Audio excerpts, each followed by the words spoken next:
to what's called a trommel.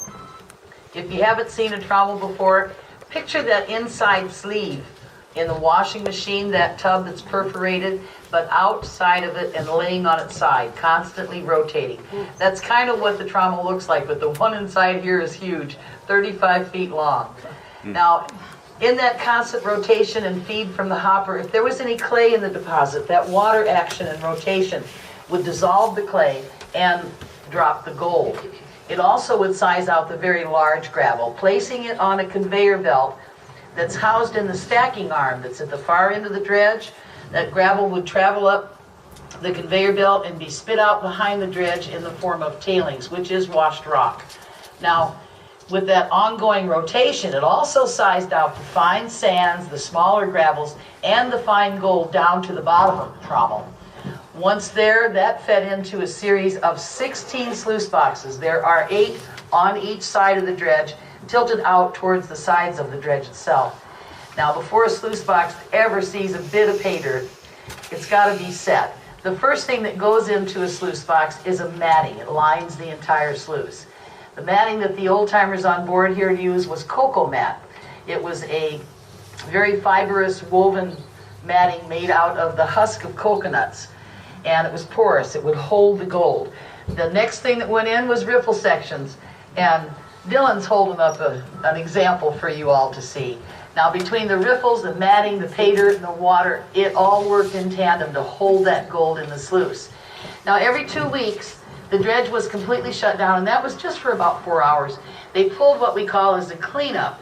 The cleanup crew would come on board, go up to the second deck where the sluices are located, disassemble them, shovel all of the gold concentrates that had collected in that 2-week time period into strong boxes.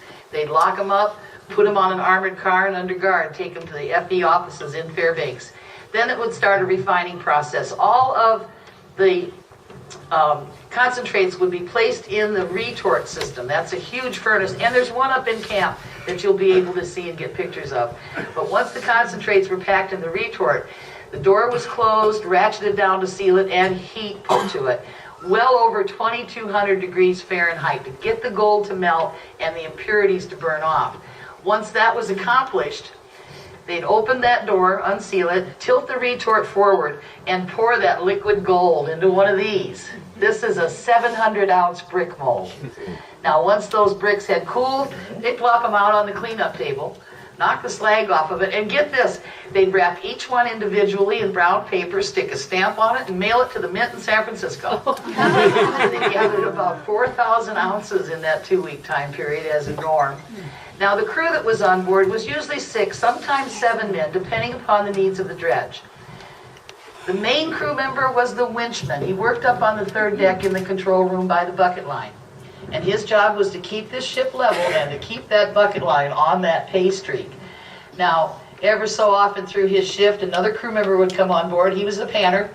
He'd go up on the 3rd deck, and as that bucket line would rumble on by, he'd stick his arm out with his pan in hand and sample out of several buckets as they rolled by, pan that down, and then he'd be able to advise the winchmen that they were still on the pay, or if they had to move port or starboard to bring the bucket line back up on the pay.